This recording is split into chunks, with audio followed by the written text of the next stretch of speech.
J'ai passé quelques mois dans un village de zone C, au sud de Jéricho, qui s'appelle Ras El Ain El Raja.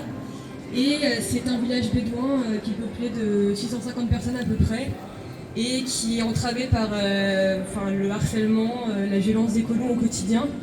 Deux avant-postes ont été installés dans le village après octobre 2023. Et vraiment, c'est un cas d'étude par rapport à tout ce qui se passe dans l'entièreté de la Cisjordanie. Mais c'est vraiment représentatif des violences qui s'y vivent toujours. C'était pas la violence physique la plus horrible qu'on voit au quotidien, qu'on a pu voir pendant 2 ans de génocide à Gaza évidemment, mais ça reste une violence psychologique, économique. C'est des familles de bergers qui ont été privées de leurs ressources économiques pour vivre, c'est-à-dire que ils vivaient du pâturage durant des années et les colons les ont d'abord dans un premier temps empêchés de faire paître leurs troupeaux dans les montagnes aux alentours et ont finalement volé un nombre de moutons énormes. Les Bédouins vivent de leurs troupeaux. Leurs économies ne se trouvent pas dans des banques mais dans le nombre d'animaux qui résident dans le troupeau, et donc voler des chèvres, des agneaux, c'est vraiment priver la retraite, priver les études des enfants, priver absolument tout, et c'est vraiment désastreux et ça a des conséquences économiques absolument désastreuses dans le quotidien des familles. En plus de ça, donc les colons installés dans les avant-postes ont eux-mêmes, avec les moutons volés, créé des troupeaux qui font paître dans les maisons et sur les terres des personnes qui y résident. Les Bédouins qui sont installés à Ras El Ain, c'est des familles qui ont été déplacées en 48 du Negev, donc une première fois, qui se sont pour certains installés d'abord à Massaf Yatta, au sud de Hébron, au sud de la Cisjordanie, et qui ont été une seconde fois déplacés dans les années 67, après 67, et qui ont été nomades durant quelques années entre Jéricho et Ramallah. Et dans les années 80, c'est l'armée israélienne qui leur a demandé de s'installer ici. Et donc certains ont des titres de propriété, certains n'en ont pas, mais donc c'est vraiment, ils n'ont même pas choisi d'habiter ici. Ça a été des successions de déplacements forcés. Et là, à nouveau, ils se retrouvent menacés d'expulsion parce que des colons complètement extrémistes viennent chaque jour avec un troupeau rentrer dans leur maison, effrayer les enfants. Il faut vous imaginer déjeuner, avoir un repas en famille, et là, quelqu'un rentre chez vous avec des chèvres qui sont aussi le souvenir en fait des moutons que vous aviez, qu'on vous a volés. Donc c'est un peu un traumatisme qu'on entretient. C'est le retour de l'agresseur quotidiennement qui revient chaque jour vous faire peur, vous effrayer vos enfants, les priver de leur droit à l'éducation, parce qu'à cause de tous les problèmes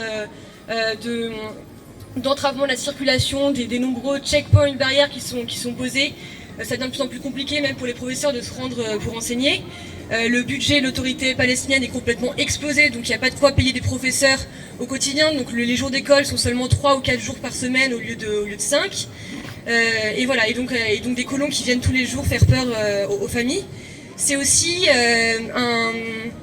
une nouvelle violation des droits de l'enfant, parce que les colons utilisent des enfants pour harceler les familles palestiniennes qui vivent en zone C. Donc souvent dans un avant-poste, on a 2 adultes qui vont s'installer et qui vont récupérer des enfants, des mineurs, des adolescents qui sont déscolarisés et qu'on va faire vivre dans ces avant-postes. Et c'est ces enfants de 14-15 ans qui vont mener les troupeaux et les faire rentrer dans les maisons des Palestiniens 2 fois par jour, le matin et l'après-midi. Et vraiment, c'est des enfants qui eux-mêmes sont déscolarisés, n'ont pas de famille, et le seul modèle, la seule voie d'émancipation et d'épanouissement qu'on leur offre, c'est d'opprimer un peuple qu'on leur a appris à déshumaniser.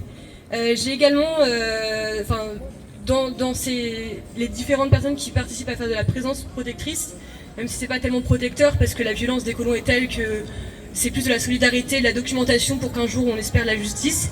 Il y a une très infime minorité de la population israélienne qui s'engage avec cœur, avec courage dans ce genre d'action. Donc j'ai été entourée d'énormément d'Israéliens qui dénonçaient les crimes que leur État commet et qui se donnent énormément pour justement faire justice et que les Palestiniens acquièrent un jour les mêmes droits que les Israéliens qui vivent ou sur les mêmes terres ou à côté.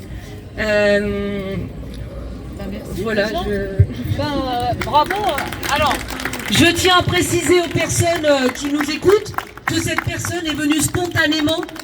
C'est un témoignage réel de ce qu'elle a vécu. Nous, on est là, on manifeste tous les samedis, mais on n'a jamais vécu réellement ce qui se passe là-bas. Les gens qui pourraient dire que c'est que du fake, que ce qui se passe en Palestine, en Cisjordanie, c'est du faux. Il y a même des gens qui disent que c'est de l'intelligence artificielle. On fait croire que les colons qui s'attaquent aux Palestiniens, c'est pas pour de vrai. On a un exemple physique d'une personne qui a connu ça, qui a vécu ça. Je te remercie. Merci beaucoup de ton témoignage. Merci beaucoup. Je tiens aussi à préciser, on le dit à chaque fois qu'on manifeste, dans nos manifestations, il y a des gens de toutes les couleurs, de toutes les origines, de tous les genres, de tous les âges et surtout de toutes les confessions religieuses. Il y a des gens qui sont athées, des gens qui sont musulmans, qui sont juifs, des gens chrétiens dans notre manifestation. Et en fait, tout ce que tu viens de dire, c'est exactement ce qu'on dit à chaque fois. On ne dit pas que tous les Israéliens sont mauvais, il y a une infime partie, mais il y a quand même des gens juifs israéliens qui dénoncent ce qui se passe. Dans la région parisienne, il y a une association qui s'appelle Tzadek. Tzadek, en plus c'est un mot arabe qui veut dire donner, faire des offrandes, donner, et ils se sont appelés comme ça. Ce sont des jeunes qui portent le kieffé, qui font des conférences de presse et qui disent nous n'avons rien à voir avec ce qui se passe là-bas. Pas en notre nom, not in my name. Il y a une association qui s'appelle Not in my name qui veut pas justement dire que c'est pas en leur nom, ils veulent surtout pas qu'on massacre des gens en leur nom. Merci beaucoup. Bon retour, peut-être si un jour tu as l'occasion de retourner.